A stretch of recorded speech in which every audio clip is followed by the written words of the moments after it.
كما كتشوفوا اليوم غادي نكملوا الجزء رقم 2، نكملوا على الفيديو اللي بدينا الحصه اللي فات. اليوم غادي تعرف كيفاش تدخل في واحد الصفقه بواحد السيت اب اللي هو بسيط، غتدخل وغادي تخرج باش تحاول تجيب نهارك. نحاول نذكركم بالحصه اللي فات باش نحاولوا نكملوا التطبيقات ديالنا على لي كونسيبت ديال الاي سي جي. لاحظوا معي كما كتشوفوا الحصه اللي فات كنا شرحنا الدايركشن اولا كيفيه تحديد الاتجاه، واستعملنا التايم فريم ديال 4 ساعات لانك انت انترا داي تريدر، اذا خصك تستعمل الاربع ساعات. استعملنا الميثود ديال الناراتيف، يعني حددنا يعني الاتجاه ديال السوق باستعمال الناراتيف وطبقناه، وهادشي هذا كامل اللي كان الحصه اللي فات. يعني اللي ما شافش يرجع يشوف كيفاش حددنا الاتجاه اللي هو بوليش. ثاني حاجه اليوم غادي نكملوا على كيفاش غادي ندخلوا في الصفقه باستعمال السيت اب، وغادي نستعملوا الساعه بالنسبه للناس اللي كيديروا الداي تريدين، اللي هو الداي تريدر يعني كيستعمل الساعه، يعني كيدخل في الساعه وبعض المرات كيدخل حتى في 15 دقيقه. هادشي هذا غادي ندوي عليه الحصه الجايه، يعني الجزء رقم 3 غندوي على السكالبر. اليوم غندوي على الداي تريدر، ولكن الحصه الجايه غندوي لكم على السكالبر كيفاش كيدخل. ما عليناش قبل ما نبداو نقلبوا على الدخله ديالنا اولا كيفاش كنبنيو السيت اب ديالنا، نشرح لكم واحد القضيه بعدا نضيفها لكم على الفيديو اللي فات على الهاير تايم فريم الاربع ساعات. كما كتشوفوا الحصه اللي فات كنا شرحنا قلنا باللي البرايس غادي يدير ليا الباي سايد ليكويديتي، لحقاش ديجا واخده ليا السير سايد ليكويديتي، وشرحنا الكين ليفل وشرحنا داكشي كامل. حددنا الدرون والليكويديتي لان البرايس خصو الاماكن باش انه يخوي لي بوزيسيون ديالو اولا الاوردرز اللي كان كيشري هنايا. قلنا الهدف الاول هو هذا، الهدف الثاني هو هذا، والهدف الاخير. يعني عندنا ثلاثه ديال الاهداف، الهدف الاول الهدف الثاني والهدف الثالث. انا بغيتك مني تكون مثلا باغي تبني السيت اب ديالك ديما خلي التارجت ديالك هو الهدف الاول، يعني غتخدم على الهدف الاول هو الاولاني، من بعد ملي غادي تجيب نهارك يعني النهار الثاني عاوتاني تقلب على الهدف الثاني، نهار الثالث او النهار الرابع ممكن انك تقلب على الهدف الثالث، لان البرايس ما يمكنش يطلع مثلا في دقه واحده وكاينين استثناءات.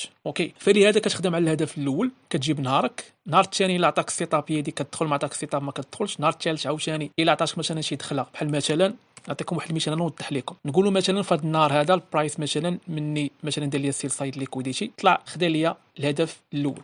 اوكي، ملي خدا لي الهدف الاول صافي سال النهار. يعني دابا بما ان النهار دار لي هذا الموف هادي، يعني النهار الثاني يقدر البرايس مثلا يدير لي ريتريسمنت، ياخذ لي مثلا شي ليكويديتي هنا او يقيس لي شي بي دي اري، والنهار الثاني يكمل باش يقيس لي الهدف الثاني. ممكن النهار الثالث عاوتاني ما يعطيني حتى شي سيت اب، النهار الرابع عاد ديك الساعه ممكن انه يعطيني مثلا شي موف مثلا بحال هكا، مثلا شي موف ديال الرانج يدير لي بناء ديال السيوله مثلا. عاد ديك الساعه ممكن ان البرايس يطلع ويقيس لي الهدف الثالث، وممكن انه يكمل. كاينين بزاف ديال الاستثناءات. المهم ملي فهمتي معايا هذه القضيه هذه، دابا عاد نمشيو دابا باش نحاولوا نبنيو السيت اب ديالنا. كما كتشوف الخوت في الاي سي تي اولا في اي مدرسه كما كانت، كاينين بزاف ديال لي سيت اب اولا بزاف ديال لي استراتيجي ديال كيفاش كتدخل في الصفقه ديالك. بحال مثلا في الاي سي تي كاين مثلا اليونيكورن، كاين مثلا سيلفر بوليت، كاين مثلا سويب ديال ليكويديتي مثلا. ممكن بزاف ديال الحوايج الخوت ممكن انك تخدم بهم في لي سيت اب ديالك. حنا غناخذوا اليوم اليونيكورن. اوكي، ما عليناش دابا ملي عرفنا حنا دابا الاتجاه وعرفنا الاهداف ديالنا وعرفنا البرايس فين ممكن انه يمشي باستعمال الناراتيف،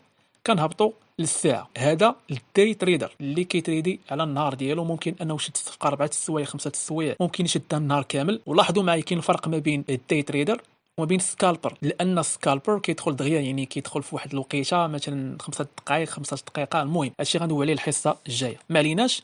كنمشيو دابا تقريبا التايم فريم ديال الساعه، نحاول نشرح لكم بشرح ممل باش ما نسى لكم حتى شي حاجه. لاحظوا معايا الخوت كما كتشوفوا دابا حنا ملي هبطنا للساعه لقينا البرايس بحال هكا، دونك الماركت ستراكشر ديالنا دايره بحال هكا. دونك لاحظوا معايا هذا الخط هذا اللي عندنا هنايا ديال الهاير تايم فريم، هذا الخط هذا ديال لو ديال الهاير تايم فريم ديال الاربع ساعات. اوكي، دابا البرايس اولا لاحظوا معايا الشمعه هذه، ولاحظوا معايا هاد الريجيكشن ديال هاد الشمعه هذه. دونك هاد الشمعه هذه تقريبا لاحظوا معايا حلات ليا هنايا، هبطات حتى لتحت كما كتشوفوا، وطلعت خلات وراها واحد الريجيكشن وسدات ليا. دونك كما كتشوفوا هنا عندنا ريجيكشن فين في هاد سيل سايد ليكويديتي، يعني دابا البرايس ديال لي سيل سايد ليكويديتي جمع لي الليكويديتي هنا. دابا باش نقلب على السيت اب ديالي ديال اليونيكورن، اليونيكورن راه ديجا شرحتو، اللي ما عرفوش يمشي يقلب في لاشين ديالي يونيكورن موديل، لانه هذا اسهل واحد وكيتكرر بزاف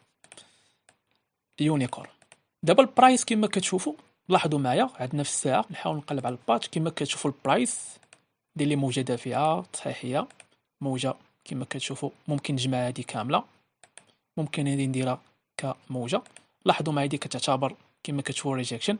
كما كتشوفوا دابا انا هنايا شنو كنتسنى؟ بما ان دابا البرايس سويب ليا الليكويديتي فاش دار ليا السيل سايد ليكويديتي، هنا كنتسنى البرايس يعطيني مثلا شي شيفت ان ماركت ستراكشر او لا تشينج ان ستيج اوف ديليفري او لا مثلا شي بريكر بلوك. هادشي غادي نعرفوه دابا. دونك الهدف ديالنا هو هذا، هو 3350 غادي نخدموا عليه. كما كتشوفوا دابا كنتسنى اما البرايس يهرس ليا هاد القمه اللي عندي هنايا كما كتشوفوا، يا اما هاد الاوردر بلوك اللي عندي هنايا. دابا كنتسنى الشروط. البرايس مثلا يدير لي الشيفت ان ماركت ستراكشر هنايا، يعني خص البرايس انه يدير لي الشيفت، هذا الشرط الاول. الشرط الثاني هنا عندي واحد الاوردر بلوك كما كتشوفوا هو كنشدو من هاد البلاصه هادي، لاحظوا معايا. اوكي دونك هنا عندي جوج ديال الشروط خصهم يتحققوا باش نبني السيت اب ديالي اولا باش نشوف استراتيجيه اولا الشروط ديال الاستراتيجيه ديالي باش ندخل. اوكي الهدف ديالي انا عارفه كما كتشوفوا، يعني دابا كنتسنى غير المارشي يعطيني السيت اب ديالي باش انني ندخل.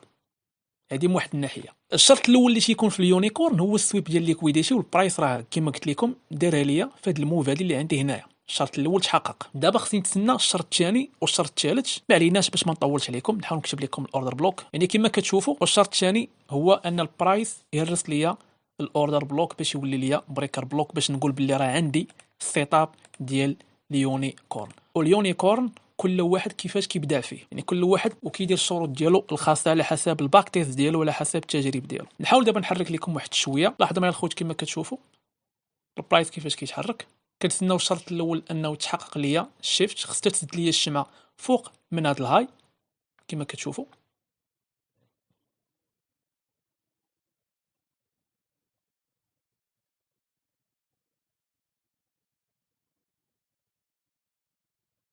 لاحظوا معايا الخوت كما كتشوفوا اين فوا البرايس كما كتشوفوا. لاحظوا معايا هاد الشمعه هادي ديال البوليش خصها تسد ليا فوق من هاد القمه باش تسمر عندي شيفت ان ماركت ستراكشر. اوكي ركز معايا مزيان. كتسنى الشمعه تسد فوق من هاد القمه هادي، ماشي الريجكشن اولا مثلا انت تشوف مثلا باللي الشمعه طلعت لي مثلا الفوق بلا ما سدات بلا والو باقا هي خدامه وتدخل انت تدخل بكري. دونك هادو عوامل نفسيه غادي ندوي فيهم في السلسله ديال شركه ديال التمويل، تما غندوي مزيان غنعطي القاصح ديال الصح. يعني ديما تسنى ان الشمعه تسد لك فوق من القمه. دابا الخوت ملي تشوفوا الشرط الثاني تحقق لكم خصك تحطو في التشيك ليست ديالك كما كتشوفوا. كتجي كدير جوج وكدير شيفت، كتبقى تجمع الشروط ديالك. اوكي الشرط الاول هو السويب كما كتشوفوا. السويب دارت ليا سويب، دابا دارت ليا شيفت. شرط رقم جوج كنتسنى دابا الشرط رقم 3 اللي هو البريكر بلوك، يعني هذا الاوردر بلوك يتهرس ليا ويولي بريكر بلوك. دابا نمشيو وكتبقى تسنى، يعني التريدين كله صبر، كتبقى تسنى تشوف البرايس كيفاش كيتحرك باش يعطيك السيت اب ديالك اللي كتسنى نتاع. لاحظوا معايا كما كتشوفوا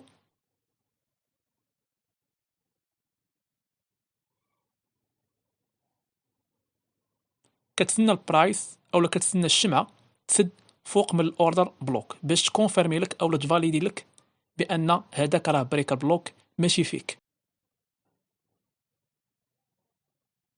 كما كتشوف الخوت لاحظوا معايا فهاد الشمعه هادي ديال البين بار راه سدات ليا فوق من هاد الاوردر بلوك. اذا دابا عندي بريكر بلوك، يعني تكونفيرما عندي بريكر بلوك. كتجي هنا عاوتاني نفس القضيه وكتحاول تمشي التشيك ليست ديالك وكدير 3. كنكتب لكم بشويه بريكر بلوك. دابا الخوت القضيه غادا وكتوضح. دابا اليونيكورن موديل اولا استراتيجيه ديال اليونيكورن اولا السيت اب ديال اليونيكورن مني تحققوا فيه 3 ديال الشروط: سويب ديال ليكويديتي، شيفت ان ماركت ستراكشر، والبريكر بلوك. اذا هنا كلشي كيقول لي بلي راه عندك شروط فاليدي. دابا كتجي المرحله ديال نقلب على المنطقه الامنه باش نتبوزيسيونا باش ندير باي، لان الهاير تايم فريم ديال 4 ساعات كيقول لي باللي السوق راه بوليش وعندك 3 ديال الاهداف. يعني دابا هاد الشروط ملي تحققوا عندي دابا كتدخل بلا ما تبقى تفكر بزاف. دونك كتجي لهنايا وكتحاول تقلب على الدخله ديالك وكتقلب على البلاصه اللي تحط فيها ستوب لوس الامن والتي بي ديالك، وحاول انك ما تطمعش في التي بي ديالك، حاول انك ديرو فوق من 2%. لاحظوا معايا دابا الهدف ديالي ها هو اول حاجه، ها الهدف ديالي الاولاني هو هذا، ولكن انا ديما تنخدم بواحد المبدا ديال انني كنخدم كل نهار بنهار وما تنطمعش بزاف. يعني ماشي بالضروره انك دير واحد الهدف هنايا كبير حتى لهاد البلاصه هادي، حيت في ذاك النهار يقدر مثلا البرايس ما يوصلش حتى لهاد الهدف هادي، يقدر يوصل مثلا لشي فير فاليو كاب ويرتد حتى النهار الثاني ويكمل الهدف. داكشي علاش كما كنقول لكم كنخدم كل نهار بنهارو وكنخدم داكشي تاكتيكي. لاحظوا معايا كما كتشوفوا عندي هنا واحد القمه وهنا عندي واحد القاع. يعني دابا باش نحاول اني نقلب على الدخله ديالي، دابا كنحاول انني مني البرايس هرس ليا البريكر بلوك ودير لي الشيفت ان ماركت ستراكشر، كنتسنى البرايس انه يدير لي واحد الريتيست اولا واحد الارتداد يكون صغير واحد شويه اولا واحد صحيح، باش يعطيني الفرصه انني نقلب على شي منطقه هنا تكون مزيانه باش ندخل باي ونطلع معاها بحال هكا. كما كتشوفوا عندي هنا البريكر بلوك، منطقه ديال البريكر بلوك اوكي، وعندي هنا شيفت ان ماركت ستراكشر. كنحاول هنايا نقلب على شي فير فاليو كاب اللي تكون ما بين البريكر بلوك وبين شيفت ان ماركت ستراكشر. كما كتشوفوا هنا عندي واحد الفير فاليو كاب هي صغيره وقريبه شويه من الارتداد كما كتشوفوا هي هذه، وعندي ثاني فير فاليو كاب هي هذه كما كتشوفوا ها هي، لاحظوا معايا اوكي، وعندي هنا ثالث فير فاليو كاب. ركز معايا مزيان لان هادشي هذا راه تجربه ديال سنوات الخوت. دابا الدخله ديالي الخوت غادي تكون هنايا فهاد الفير فاليو كاب اللي جاتني في البريكر بلوك وجاتني مع شيفت ان ماركت ستراكشر. لاحظوا معايا الدخله غتكون هنايا، كتمشي كتقلب على لونغ، كتجي لهنايا كتحاول انك دير الدخله ديالك هنايا في هاد الفير فاليو كاب. وركزوا معايا مزيان هنايا، غتركز اول حاجه على ستوب لوس ديالك. شي حاجه مهمه، الريسك مانجمنت هي الحياه ديالك في التريدينغ، يا اما غتخليك غتعيش بزاف في السوق يا اما غادي تخرجك بكري من السوق. كتريسكي بواحد في المية، وهذا الشيء كما قلت لكم راه ديما كنعاودوا لكم غندويو فيه يعني في السلسله ديال شركات ديال التمويل. ستوب لوس كديروا تحت من الفير فاليو كاب الاولى، هذه اول حاجه. دابا انت دخلتي في الدخله ديالك كتجي دابا كتحدد ستوب لوس ديالك فين غدير. علاش غنقول لكم علاش؟ بحكم التجربه ديالي، لان ممكن ان البرايس يهبط عليا واحد شويه بالدرو داون. في حاله الى البرايس هبط عليا مثلا في الدرو داون، تقدر مثلا هذا الفير فاليو كاب الثانيه ها هي نقدر مثلا نقيس منها كما كتشوفوا ورجع البرايس يكمل الصعود. ممكن عاوتاني ان البرايس كما كتشوفوا ما يحترمش ليا الفير فاليو كاب الثانيه واحترم ليا الفير فاليو كاب الثالثه، ممكن ان الارتداد يهبط معايا حتى لهنايا كما كتشوفوا، وهاد الفير فاليو كاب هذه طبيعه الحال ترجع لي البرايس باش انه يكمل في الهدف. لان البرايس يعني قبل ما انه يقيس لك التارجت ديالك غادي يعذبك وغيمرضك نفسيا اوكي، باش انت تحاول انك دير واحد السلوك اللي هو غلط باش تخرج من الصفقه ديالك، وعاد ديك الساعه البرايس غادي تجي غتشوفو مشى للبلاصه اللي انت باغي وخرجك من السوق. يعني الا ضبطتي هذا الشيء هذا غتمشي مزيان في التريدين ديالك. كنتمنى من الله انكم تكونوا فهمتوا هذه القضيه هذه مزيان. دابا سالينا مع الدخله وسالينا مع ستوب لوس. ثاني حاجه دابا كتجي على مرحله ديال التي بي ديالك اللي ما خصكش تطمع فيه، وهو اخر حاجه انا كنفكر فيها هو التي بي ديالي. اخر حاجه كنفكر فيها والله العظيم الخوش حتى التي بي اخر حاجه كنفكر فيها. كما كتشوفوا لاحظوا معايا الخوش،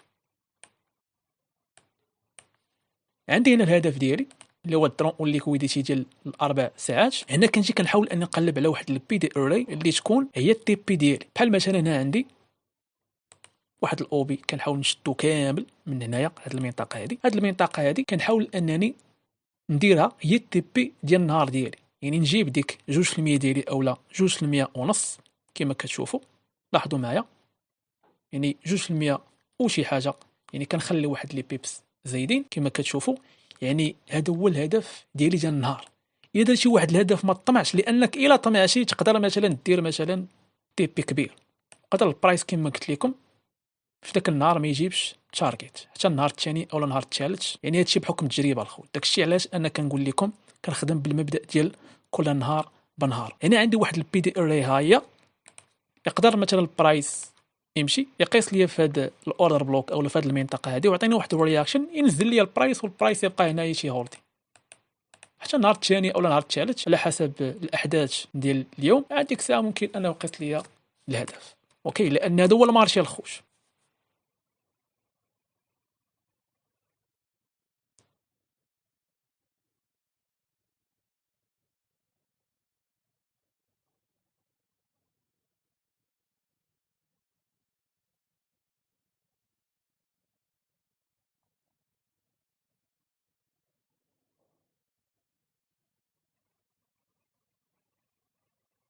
كما كتشوف الخوت غادي نحاول نحبس هنايا. كما كتشوفوا الخوش، الشروط ديال السيت اب ديال اليونيكورن نفس القضيه كتنطبق على جميع الاستراتيجيات الخوش، نفس القضيه. كما كتشوفوا حاولوا انكم تاخذوا هذا الشيء بعين الاعتبار، لان هذا هو التريدينغ الخوش. يعني بعض المرات غتدخل في واحد الصفقه غيهبط عليك واحد البرايس واحد شويه، غيمرضك واحد شويه ديال الدرو داون، عاد ديك الساعه ممكن انه يطلع الهدف ديالك. يلا نتلاقاو الفيديو الجاي، تهلاو في راسكم.